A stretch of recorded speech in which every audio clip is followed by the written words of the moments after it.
Kami awali Kompas Petang hari ini dengan isu pelemahan Komisi Pemberantasan Korupsi KPK. Presiden hari ini memanggil Menteri Hukum dan HAM untuk membahas penghapusan kewenangan penyadapan KPK. Penghapusan kewenangan penyadapan KPK ini menjadi salah satu inisiatif DPR dalam pembahasan revisi Undang-Undang KPK. Presiden Joko Widodo akan membahas masuknya revisi Undang-Undang Komisi Pemberantasan Korupsi ke program legislasi nasional tahun 2015. Hari ini Presiden memanggil Menteri Hukum dan HAM, Yasona Lawli, ke kantor Presiden di Jakarta. Yasona datang menemui Presiden Joko Widodo untuk menghadiri sidang tim penilai akhir untuk mengisi jabatan eselon 1 di sejumlah kementerian.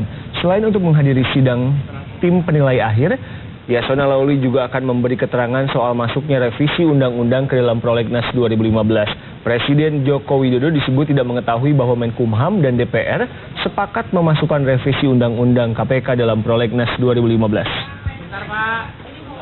Nanti di apa? TPA. Ya, Menteri Hukum dan HAM Yasona Lawli tiba di Istana sore tadi dan tanpa banyak komentar Yasona langsung berlalu dari pertanyaan wartawan. Dan diketahui Kementerian Hukum dan HAM mengajukan revisi Undang-Undang KPK sebagai prioritas dalam program legislasi DPR tahun ini. Salah satunya peninjauan terhadap kewenangan penyadapan KPK agar tidak menimbulkan pelanggaran HAM. Tidak dinginnya ternyata DPR justru mengajukan usul untuk menghapus soal kewenangan penyadapan ini. Saya pikir bukan pelemahan, tapi jelas namanya saja revisi. Revisi itu kan kita mengembalikan kepada fungsi supaya tidak ada institutional problem. Nah, sekarang ini adalah masalah institusi dengan KPK itu. Karena mungkin waktu itu kan masih euforia demokrasi, semangat sekali waktu membuat undang-undangnya. Dan kita tahu bahwa KPK itu kan merupakan lembaga yang dibuat ad hoc karena dianggap polisi dan kejaksaan belum berfungsi dengan optimal. Nah, kemudian dia bisa melakukan segala macam hal termasuk penyadapan dan lain-lain yang SOP-nya banyak disalahgunakan. Maksud saya jangan kemudian dipersepsikan selalu DPR ini mengurangi kewenangan KPK, ya, tetapi justru ini adalah suatu proses normatif maksud saya. Setiap undang-undang pasti mengalami proses revisi dalam kurun waktu sesuai kebutuhan. Nah, yang keduanya dalam kaitan dengan aspek penyadapan ataupun yang lain itu adalah proses yang tentunya baru bisa diambil keputusan manakala sudah dilakukan pendalaman kedua belah pihak. Kini kita ke Istana Kepresidenan untuk mengetahui detail tanggapan Istana soal kemungkinan dihapuskannya kewenangan penyadapan KPK ini. Ada rekan kami Yos Kusuma di sana. Dan juga ada Feni Sinuraya di gedung KPK. Kita ke Yos terlebih dahulu. Yos, apa sebetulnya tanggapan dari Presiden soal akan dihapuskannya wewenang penyadapan oleh KPK ini? Ya, Riko dan saudara, pertemuan antara Menkumham Yasona Lawli dengan Presiden Joko Widodo baru saja usai sekitar 30 menit yang lalu. Dan tadi setelah bertemu, Yasona yang mewakili pemerintah tetap ada pendirian yang mengatakan bahwa revisi Undang-Undang KPK ini memang perlu dilakukan. Karena menurut Yasona ada beberapa pasal atau beberapa hal dalam Undang-Undang KPK ini yang membuat kinerja KPK dalam memberantas korupsi di Indonesia menjadi terganggu. Tadi Yasona mencontohkan maraknya pengajuan pra-peradilan yang diajukan oleh beberapa tersangka kasus korupsi yang dilakukan KPK, dan bahkan Yasona juga mengatakan bahwa KPK sudah 3 kali kalah di sidang pra-peradilan.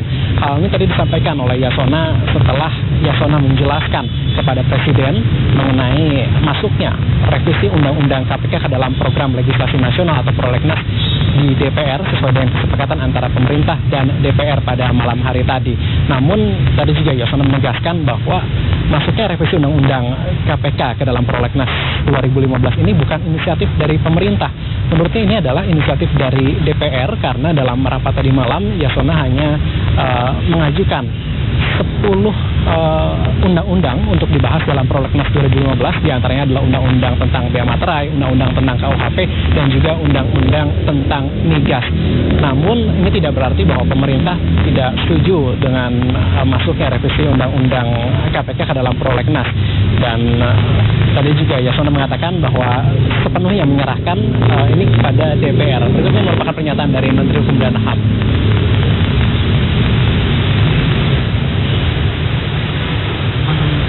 Ya nanti kita lihat dulu.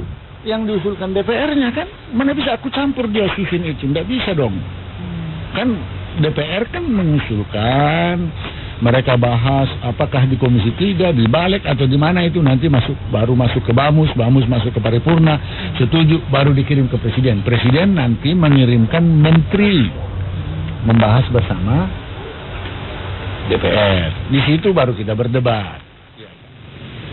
Dan kami mencatat setidaknya ada 3 poin utama yang termasuk atau tercantum dalam rancangan revisi Undang-Undang KPK yang dinilai bermasalah oleh sebagian masyarakat, seperti misalnya kewenangan dari penyadapan yang selama ini bebas dilakukan oleh KPK, baik itu di tingkat penyelidikan maupun penyidikan, ini akan dibatasi, hanya boleh dilakukan oleh KPK ketika seseorang sudah ditetapkan sebagai tersangka atau berkasnya sudah masuk ke tahap penyidikan. Itu pun harus mendapatkan izin dari pengadilan. Dan poin kedua yang kami catat di sini adalah kewenangan penyidikan, maksud kami penuntutan yang dilakukan oleh KPK ini akan dicabut. KPK diminta untuk bersinergi dengan Kejaksaan Agung dalam hal penuntutan. Serta poin lainnya adalah Dewan Keamanan, maksud kami Dewan yang akan dibentuk oleh dalam revisi Undang-Undang KPK ini yang berfungsi untuk mengawasi kinerja dari KPK. Dan sementara itu ada juga 2 poin lainnya yang juga akan diatur dalam revisi Undang-Undang KPK, seperti misalnya adalah asas kolektif kolegial yang akan diperkuat, dan satu lagi adalah peraturan yang akan digunakan untuk mengatasi masalah yang biasanya ditimbulkan ketika ada pimpinan KPK yang berhalangan dan tidak dapat membuat keputusan. Demikian. Terima kasih Yos Kusuma dari sana Kepresidenan Jakarta. Kita beralih ke gedung KPK Jakarta.